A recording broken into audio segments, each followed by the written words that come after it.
Зөрөгт хүү Икар түүний эцэг Дидарын тухай эртний грекийн домог манай нэрт зохиолч Пимбен Эренчингийн шүхэрч мөнэ өгүүлгийн Буняа хүүгийн шүхрийг илсэн зэрэг түүхийн олон баримт хүн төрлөختөн өгтөргөн уудны эзэмшихийг эртнээс хүсч байсныг нотлоно.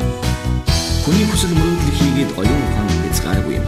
Тиймдээч хүнд биеийг агаарт хөрвж түүнийг өөрсдийн хэрэгцээнд ашиглах болсон хүн төрлөختний гайхамшиг гэлтэй.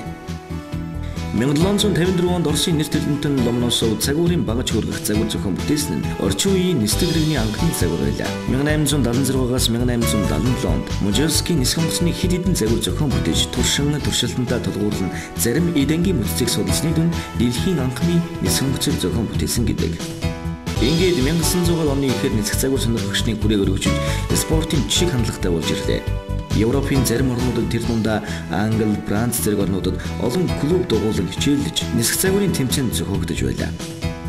Энэ зөвхөн нисэх хүчний зохион бүтээгч эрдэмтдийн туршилт, судалгааны ажил болж байсан. Нисэх загвар нийтийн техникийн бүтээлийн нэгэн төрөл, техник сонирхогчдын нэгэн хобби болсныг илтгэж байсан юм.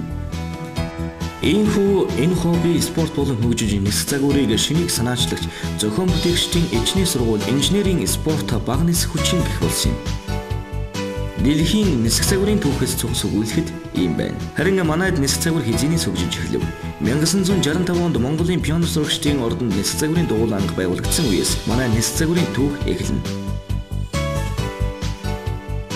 Манай нисэх загварчид 1970 оноос олон улсын тэмцээнд оролцож 1977 оноос нисэх загварын зарим төрлөөр хүүхэд залуучдын дунд улс хотын чанартай тэмцээнийг явуулж эхэлсэн байна. Эхлээд нисэх загвар хүүхэд залуучуудын техникийн бүтээлийн хэлбэрээр үүсэн хөгжиж байсан бол 1980-ад онд нисэх загвараа спортын тэмцээний дүрм цол зэргийг нэгдсэн ангиллыг боловсруулж бодлуулснаар нисэх загвар Монголын спортын төрөлд албан ёсоор бүлнэмж спортын чиглэлээр хөгжиж эхэлсэн юм.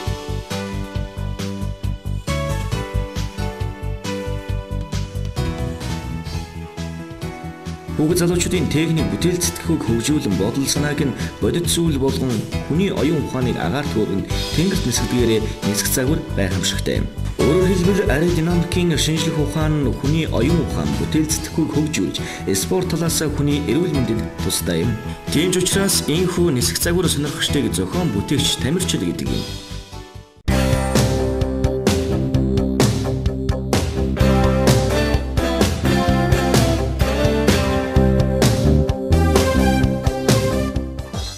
Хоёр далавч хийгээд их бие болон далавчныхын харьцааг сайн тооцоолоход нисчил таараа гэсэн хөнгөн хийгээд гэнэн ойлголт нь нисэх загварыг сонирхон танин мэдснээр ор мөргүй алга болно. Өөрөөр хэлбэл нисэх загвар гэдэг бол зөвхөн далавчны тухай яриа биш юм аа. Аэродинамик гэдэг нэгэн том шинжлэх ухааны мөчир салаа юм. Цагаагаарын байдал, агаарын урсгал, загварын онцлог, материал сонголт, тэрч бүх хэл шилэлт, хөөрөлт гээд маш олон зүйлээс зохион бүтээсэн онгоц маань нисэх үгүй юу гэдгийг шалтгаална. Нисэх загварын спортыг хөгжүүлэх ажлыг тухайн орны агаарын спортын үндэсний холбоо батлан хамгаалахад туслах сайн дурын нийгэмлэг зохион байгуулдаг бол олон улсын хэмжээний арга хэмжээ болон тэмцээн уралдааныг олон улсын агаарын спортын холбоо зохион байгуулдаг байна. Манайд нисэх загварыг хөгжүүлэхэд том үүрэг гүйцэтгэж байгаа байгууллага бол МАСА буюу Монголын нисэх загвар зохион бүтээгчдийн холбоо. Энэ холбоо нь игнийндээ 200 гаруй гишүүнийг нэгтгэн бага нисэх хүчин буюу нисэх загварын спортыг хөгжүүлэхээр тууштай ажиллаж байна. Үүний нэгэн тод жишээ нь МАСА нийгэмлэг Монголын үндэсний олон нийтийн телевизэн шинжлэх ухааны тань мэдхийн редакц Оросын холбооны улс Японы нисэх загварын холбоотой хамтран өнгөрсөн сард чөлөөт нисдэг Монгол 2006 олон улсын тэмцээнийг анх удаа зохион байгуулсан юм. Энэ тэмцээн Төв аймгийн Сэргэлэн сумын хөшигтийн хөндөд болсон. Тэмцээнд 7 төрлөөр 3 орны тамирчид хүч чадлаа сорьсон юм.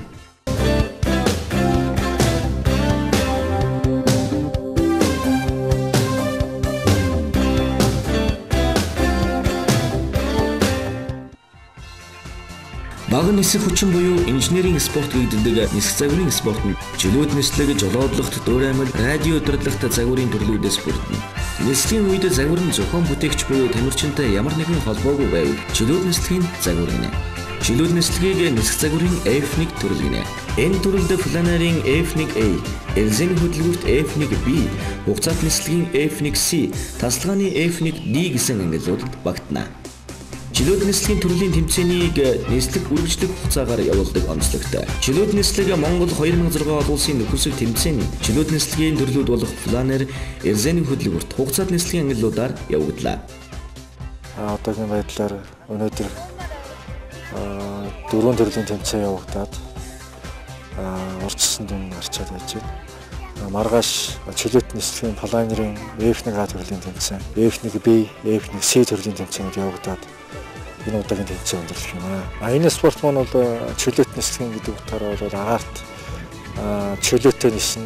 Гэхдээ агаарт гарахтаа бол тодорхой гадны хүчин зүйл одоо жишээлбэл F1A төрлийн загварыг бол 50 метрийн урт лирийн тийм утсан олсоор чирж гаргаад дээр лир тухайн утас мултарснаас хойш 2 минут нисэх тийм техникийн шаардлага тавигдсан. Жижиг төрлүүд нь том төрлөд нь бол 3 минут нисэх тийм шаардлага тавигддаг. Өшөө иржээний моторын хөлбөр нь болохоор газраас эрчилсэн иржээний хүчээр өндөр аваад газраас засварснаас хойш том төрөл нь 3 минут уу, жижиг төрөл нь 2 минутын тэмцээний шаардлага хангах хэрэгтэй. C төрлийн загвар болохоор газраас дотоод чадалтын хөдөлгөөр мотороор агаарт өндөр аваад өндөр авснаас хойш 3 минут явж 3 минут явах уу, жижиг төрөл нь 2 минут явж техникийн шаардлага хангаж тэмцээн явагдана. Hand lunge буюу одоо жижиг онгоцны газраас гараа шиддэг жижиг оврын нисэх онгоцны загварыг бол гарын хүчээр дээш нь шиднэ. Шидснээс хойш 1 минутны нислэгийн шаардлага тавигддаг. Жижиг төрөл нь 5 удаагийн нислэгээр 2 минут, том төрөл нь 7 удаагийн нислэгээр 3 минутын нислэг тийм техникийн шаардлага тавигддаг. Энэ шаардлагыг хангасан тохиолдолд бол пеналийн нислэг тунж үлдсэн тамирчид бол хийгдэнэ. Ингэж тухайн тэмцээнийг шалруулж явуулдаг юм аа. Өнөөдрийн байдлаар Монгол улсаас 1 тамирчин 1 дугаар байранд, Япон улсаас 2 тамирчин 3 тамирчин 1 дугаар байранд орсон ийм дүнтэй байдалтай явж байна. Намайг Адил Бишийн Анар гэдэг. Би 9 настай. Манай 30 жил орчмын өмнөөс хичээлж эхэлсэн. Надад энэ спортын биеийн хөгжилт сайн, бас нөгөө инженерийн ухаан суулгадаг, бас онгоц гэдэг зүйлийг таньж мэдгээд тусалдгаар нь би илүүт үзэн энэгээр хичээллэхээр бас энэ спортоор хичээлээд өнөөдөр ингээд амжилтанд хүрч байгаа том их баяртай байна. Энэ спорт маань бол одоо бид нар бол нис загварын инженерийн спорт гэж бид нар ярьж явдаг. Бага нисэх хүчин буюу бид нар инженерийн спорт. Үндсэндээ бол энэ загвараар хичээснээр бол нисэх онгоцонд бүхэл шингэсэн одоо тэр аэродинамикийн чанар, одоо тэр хийж материал, тэгэл одоо бүхэл бүтц зохион байгуулалтыг бол ерөөсөө жижигрүүлээд загварт тусган болгосон болохоос үндсэндээ бол яг л нисэх онгоцны нисэх онгоц л гэсэн үг. Энийг хийснээр бол хүүхэд залуучууд техникийн сэтгэлгээ маш ихээр хөгжин. Энэгээр бол ирээдүйд бол маш том боловсролтой инженерүүд, зохион бүтээгчид төрөх тийм одоо боломжтой.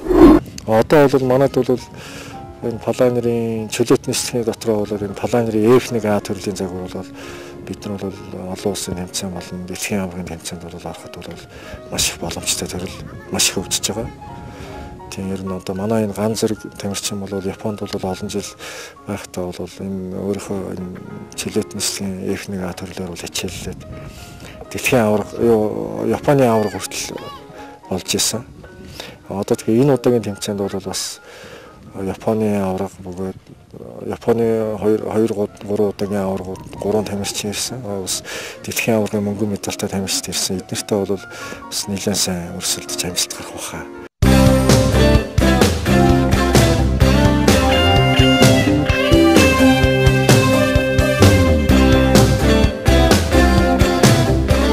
Би Японоос ирсэн Намаги Такеши Намиё гэдэг. Одоо би 57 настай. Нисэх загварын спортоор 27 жил хичээлж байна. Японоор Гурайда гэдэг энэ загвар маш сайн нисдэг. Би энэ загварын төрлөөр дэлхийн хэмжээний 4 тэмцээнд орж байсан. 1999 онд Израильд болсон тэмцээнээс мөнгөн медаль хүртэж байлаа. Энэ загварын онцлог нь утсаар татаж агаарт хүргэдэг. Хамгийн гол нь агаарын дулаан урсгалыг олж агаарт тогтворжуулах хэрэгтэй. Үүний дараагаар уяагаа нь салгадаг. Ингэснээр агаарт чөлөөт нислэг хийдэг юм а. Энэ төрлийн загварын тэмцээний дүгнэгтээ уяа салгаснаас хойш загвар маань хэдий хэр хугацаанд чөлөөт нислэгийн агаарт хүрэх вэ гэдгээр нь дүгнэдэг юм а. 27 жилийн өмнө би энэ загварыг хийж эхлэхдээ бүгдийг өөрөө хийдэг байсан бол одоо бэлэн эд анги материал худалдаж аваад л угсарч байгаа. Энэ бол их бие. Энэ бол чигийн залуур. Харин энэ бол төвшин тодорхойлогч. Өөрөөр хэлбэл онгоцны чиглэлийг зааж өгдөг гэсэн үг.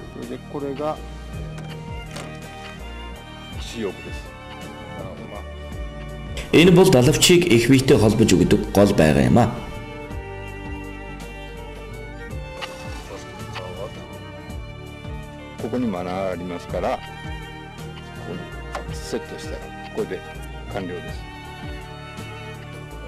Нислэгийн үед далавч салхаас сэргийлж нарийн ирсэнээр мөн бэхэлж өгдөг юм. Таймер буюу хугацааг хэмжигч гэдэг зүйл энд байдаг. Энэ бол электрон таймер. Үүгээр хөлөг агаарт хөөрснөөс хойш хэдэн минутын дараа газардахыг тохируулдаг юм. Өөрөөр хэлбэл тодорхой хугацааны дараа төвшний залуурыг салгаж загварыг газардуулах зорилттой юм а.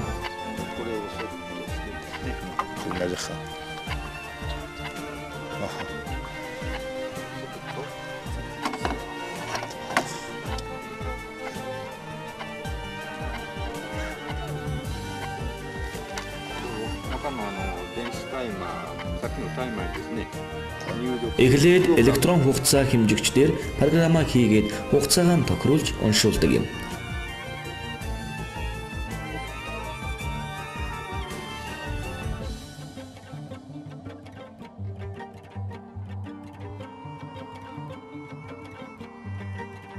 За одоо төвшин тодорхойлогч залуур хөдөлгөөнд орон дээш доош болж байгаа. Ингэж хойд залуур хөдөлж байгаа нь загвар агаарын урсгалыг сөрөг агаарын төвшөнд газрын төвшөнтэй параллел байдалд орж чөлөөт нислэг хийх боломжтой болдог юм. Би хугацаа хэмжигчээ 1 минутаар тохируулсан юм л да. Хугацаа дуусангууд залуур дээш болох ёстой. Түрүүн агаарт тогтох зориултаар залуур доош болсон бол одоо дээш болсноор загвар маань газардах юм а.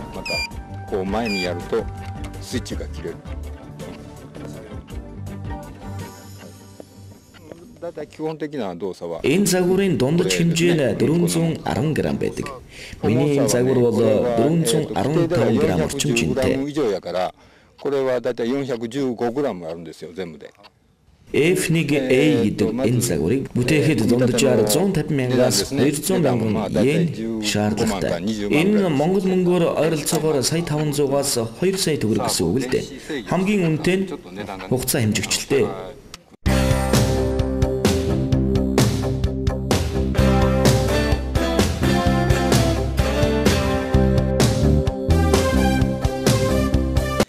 Би Японоос ирсэн намайг Суми Кенжи гэдэг. Би 42 настай, нисэх загвараар 30 жил хичээл хийж байна. Би гарын үзүүрэн мөртөө нарийн чимхлээр ажил хийх их дуртай. Тийм ч учраас нисэх загвараар хичээллэх болсон. Би анх нисэх загвараа хийх аргачлалыг сэтгүүл дээрээс хараад өөрөөлгөж хэлцүүлж байлаа. Одоо би Японд нисэх загварыг хэрхэн хийх аргачлалын талаар хүүхдүүдэд хичээл заадаг юм а. Энэ бол хендленч буюу GL төрлийн агаарын эсрэг гараар шидэж хөргөдөг загвар юм.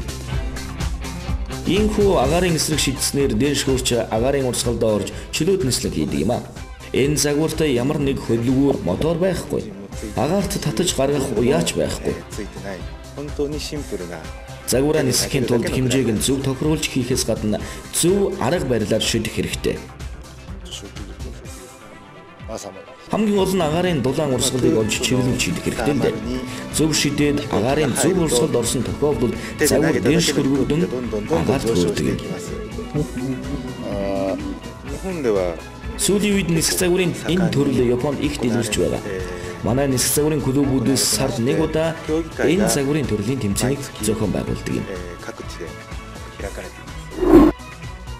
Миний гарт байгаа энэ загварын далавчны уртын хэмжээ ойролцоогоор 60 см. Энэ бол дундаж хэмжээ гэсэн үг л дээ. Далавчийг нь бензин гэдэг халуун оронд ордог модоор хийдэг. Нарснаас 10 дахин хөнгөн мод байдаг юм а. Энэ мод зөвхөн халуун оронд ургадаг. Харин их биеийг нь энгийн гихтэй хөнгөн чанарын модоор хийдэг юм. Голыг нь сайжруулсан хуванцар турба маягийн зүйлээр хийдэг. Яг л загсны уурга шиг л гэсэн үг л дээ. Далавчны урд ирмэг газардах үед маш амархан гэмтэж хугардаг учраас хамгаалалт болгож хатуу мод наадаг юм. Далавчийг ингэж хувил гаргаж наахын тулд эвийг нь маш сайн тааруулах хэрэгтэй. Ингийн тулд маш нарийн ажиллагаа шаарддаг юм а. Нарийн зүлгүүрээр маш сайн зүлгүүрдэх хэрэгтэй. Энэ загварт төрөүний загварт байдаг шиг хугацаа хэмжигч бас бий. Гэхдээ электрон биш, механик хугацаа хэмжигч байдаг юм. Энэ жижиг нарийн зүйл бол хугацаа хэмжигч маань байгаа юм а. Загвар агаарын зөв урсгалд орохоор заримдаа хайцсан мэддэхгүй алга болчихдог юм а. Үүнээс сэргийлж хугацаа хэмжигчийг тавилдаг юм.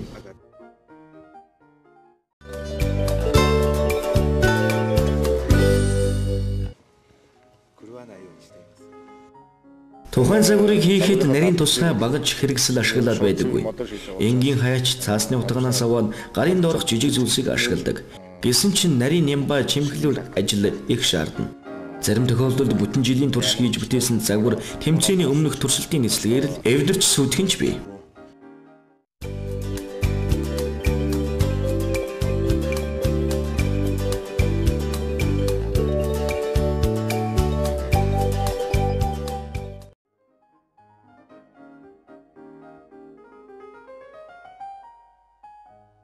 Нисэх загварын тэмцээн хүйс насны ангиллал байдгүйгээр онцлог.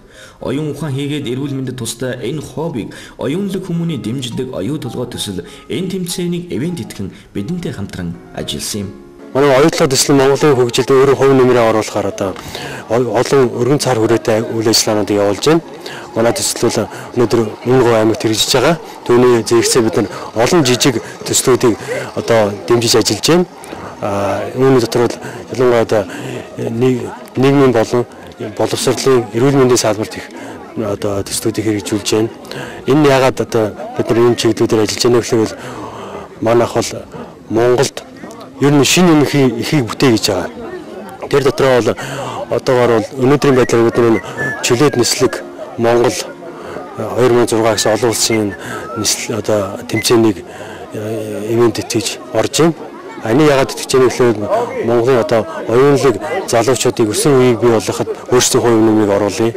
Ангисан манад Монголд өндөр мэргэжлийн ур чадвар сайтай инженерүүд шинээр бий гарч Монголынхаа ирээдүйг цааш нь авч явах томоохон одоо үйлдвэрүүдийг төслүүдийг одоо авч явах юм мэргэжлүүд бидэнд хэрэгтэй байгаа.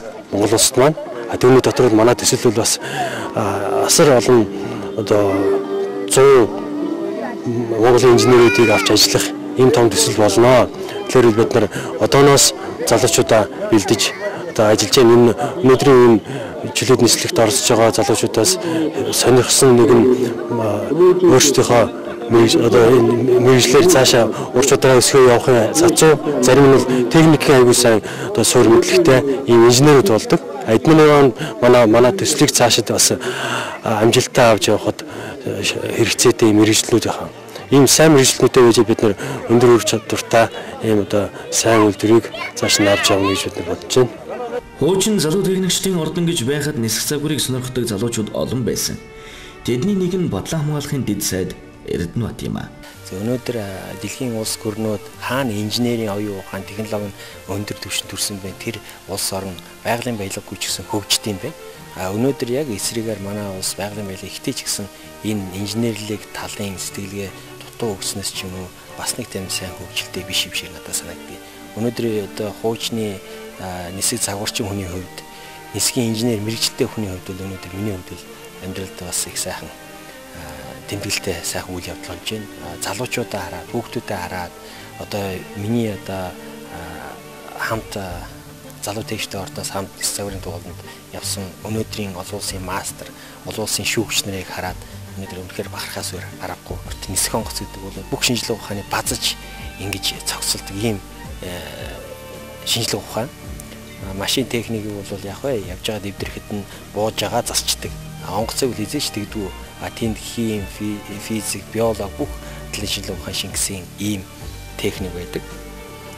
Жишээ нь одоо энэ миний гарт байгаа энэ жижигхэн энэ авиа модель байна. Тэгээ энд бол харахад авсаархан юм шиг хинч харахад энийг энгийн хийцтэй юм шиг мөртлөө энэний профиль энэний одоо тэр уугуул өнцөг стабилизатор энд бол одоо шинжилгээ ухааны нарийн бүх юмуд энэ чинь шингэсэн байгаа л да. Энийг бол одоо тэр инженерлэг сэтгэлгээтэй тэр хүүхдүүд тэр чиглэлээр одоо хичээлсэн тэр улсууд л нарийн мэдгээс биш тэр болгон хүмүүс мэдхгүй. Өнөөдрийн тэмцээн дээр ингээл ял харахад мэрэгжлийн хүний хувьд янз бүрийн юм харагдаж байна л да. Бас нэг жоохон одоо жишээ нь хятадын ASP гэдэг юм болохоор энэ бол $50 үнэтэй энэ тэр өнөөдрийн тэр зарагдаж байна. Тэгэл тэгэхэд энэ Москвагийн одоо яг энэ авиа моделийг мастер хийсэн гараараа хийсэн мотор $350-аас эрэгдэж байна. Тэгээ энэ бол эрэлт хэрэгцээ ихтэй. Тэгэл энэ тэгтэл одоо хамгийн сүүлийн шинжилгээ ухааны технологи бүх юм шингэсэн байгаа л да. Тэгэхээр ер нь одоо энэ загварч гэсэн бүр нарийн болчих. Эдний үед бол мотор хийгээл нисгээл хөөргөж исэн бол одоо бол Google Static-аар хийгээл тэр нь бол орчин үеийн онгоц шиг яагарт гарч явах үед Google Attack энтрээ өөрчлөл янз бүр болж байна л да.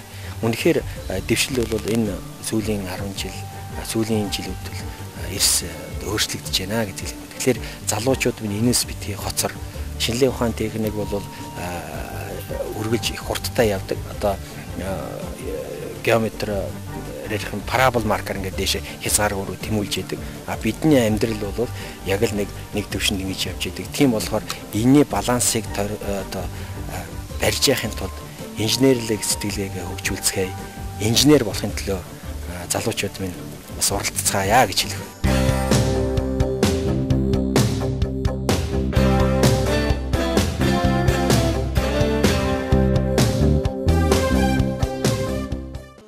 FI гэдэг нь агаарын спортын холбоо гэсэн Франц үгийн товчлол юм а. FI буюу олон улсын агаарын спортын холбоо нь Швейцарын Розана гэдэг хотод байдаг юм. Монгол улс FI-д өнгөрсөн 2 дугаар сард элссэн. Энэ бол Монголын агаарын спортыг сонирхчдын хувьд маш том алхам юм а. Агаарын спорт гэдэгтээ мэдээж нисэх загвар орно. FI-д нисэх загварын зөвлөл гэж байдаг. Энэ зөвлөлөөс олон улсын чанартай тэмцээний дүрмийг боловсруулж зохион байгуулдаг. FI нь 2 жилд нэг удаа буюу сондгоо тоотоо жилүүдэд нисэх загварын дэлхийн аврах шалгаруулах тэмцээнийг зохион байгуулдаг холбоо юм.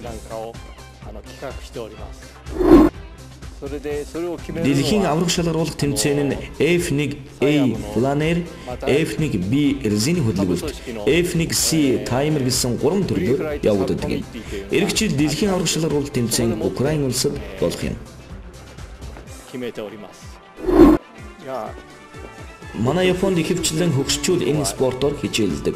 Харин танад энэ спортыг ихэвчлэн залуучууд сонирхон хичээлдэг юм байна. Энэ нь надад маш их сайхан санагдаж байна. Бас атаархлыг минь төрүүлж байна.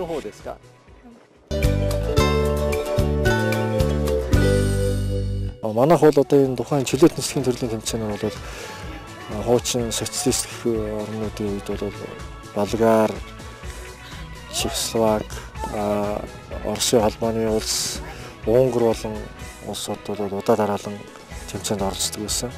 Тухайн одоо чөлөөт нислэгийн Палангрын төрөл, Эрзэний моторцын төрөл, одоо энэ дотоод шатал төлөвлөлтөй таймерын төрөл зэргүүдээр бол амжилттай тухайн үед орж ирж байсан. Хамгийн сүүлд нь бид нэр 1996-97 онд Унгар хотноо улсан Европын цомын төлөө тэмцээнд орж нийт 34 орны тамирчдаас 34 орны 67 тамирчдаас дундуураас дээгүүр 35-6 дугаар байранд орж явж ирсэн. Тэрнээс хойш бол энэ спорт мөн завсарлаад сүүлийн 5-6 жилээс бол одоо эрт чинтэй хөгжиж эхэлж байна да. За би 1975 оноос эхэлж энэ спортоор хичээлсэн. Анх залуу техникчтэй ордон гэж одоо манай Монгол улсад техникийн загвар зохион бүтээх сонирхолтой хүүхдүүд зориулсан сайхан ордон байгуулагдсан. Тэнд анхны нисэх загварын лугуулингийн сурагчаар бүртгүүлж орж исэн. Тэгээ би эргээд бодоход бас тэр маань надад үнэхээр сайхан санагддаг. Яагаад гэх юм бол нисэх загварын спортоор 30 гаруй жил одоо хичээлчлээ. Тэгээд энэ хугацаанд бол зөндөө их олон тэмцээн уралдаанд орж амжилт гаргаж алдаж онож явж исэн.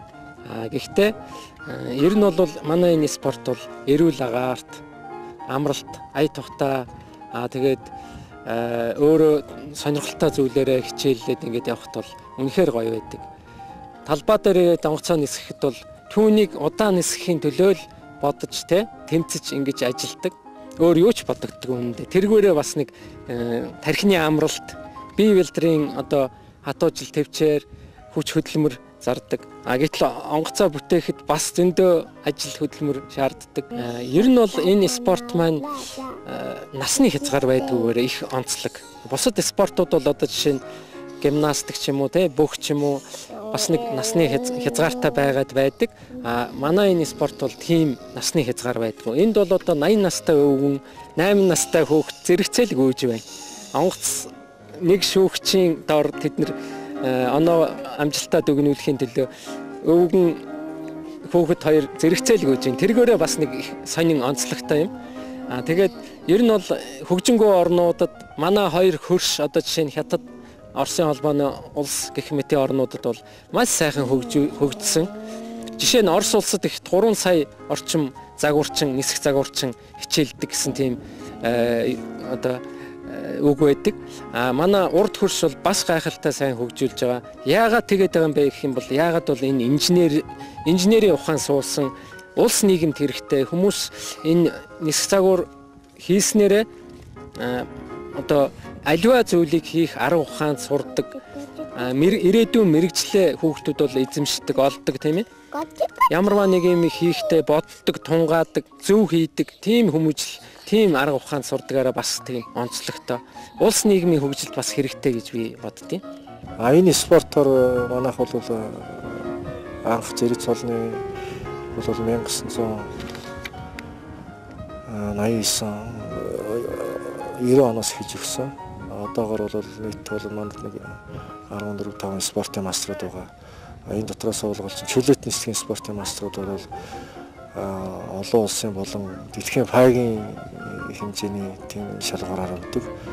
Үнэндээ бол одоо дэлхийн олон улсын тэмцээний 1-2 дугаар байрны тийм шалгуураар бол спортын Монгол улсын спортын мастрын зэрэг цолыг өгдөг. Одоо энэ чөлөөт нислийн төрлөөр бол манайд бол нийтдээ бол 10-аад спортын маструуд байгаа.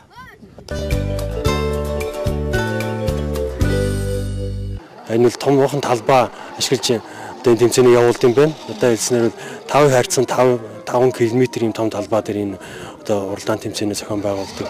Тэгээд баг зэргийн салхитай ийм чөлөөтэй цагаан талбайд бол энийг одоо тэмцээний явуулт юм байна.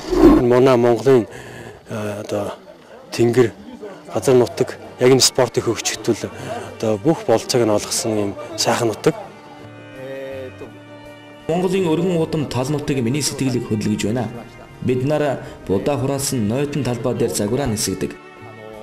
Танах шиг ийм цэлгэр өргөн удам тал нутаг ховор байдаг. Тэр талбай томдоо гээд л хааш хаашаага 1 км орчим байдаг. Тийм болохоор 2-оос 3 минут л нисгдэг. Швейцарч гэсэн уулахыг нутаг ихтэй учраас онгоц нисгэхэд их хэцүү байдаг. Тийм учраас Монголд энэ спортыг хөгжүүлэх олон улсын тэмцээнийг зохион байгуулах бүрэн боломжтой юм байна гэдгийг би нүдэрээ үзлээ. Гэхдээ шууд л дэлхийн аварга шалгаруулах тэмцээнийг зохион байгуулах боломжгүй юм. Эхлээд Азийн болон бүсийн аваргыг шалгаруулах тэмцээнийг зохион байгуулах хэрэгтэй. Өнөөдрийн энэ тэмцээн удахгүй Монголд дэлхийн аварга шалгаруулах тэмцээн зохион байгуулахын эхлэл болж байна гэж би хувьдаа үзэж байна. Танай сайхан оронд ирсэндээ би маш их баяртай байна. Танай тамирчин ганц зэрэг эх орныхон талаар бидэнд олон сайхан зүйл ярьж байсан. Өнөөдөр Монголын өргөн сайхан уудам талд загвараа нисгэж байгаадаа би их баяртай байна. Энэ бол миний мөрөөдөл байлаа. Япон орон арлын орон учраас ингэж чөлөөтэй сайхан нислэг хийх тал нутаг байдаггүй юм аа. Монголын талаар зөвхөн чихээрээ сонсоод биширч байсан. Харин нүдэрээ хараад улам их биширч байна. Хүний мөрөөдөл гэдэг хөршгүй бүтэршгүй зүйл мэд байдаг ч хүн төрлөختөн бид мөрөөдлөө бодит зүйл болгосоор л байна. Хүн үргэлж өөртөө байхгүй зүйлээ хүсэн мөрөөдөж байдаг. Бидэнд далавч байхгүй ч бидэнд түүнийг хийх бүтээх оюун ухаан бий. Мөн түүнийг хөгжүүлэх их хүсэл тэмүүлэл бас бий.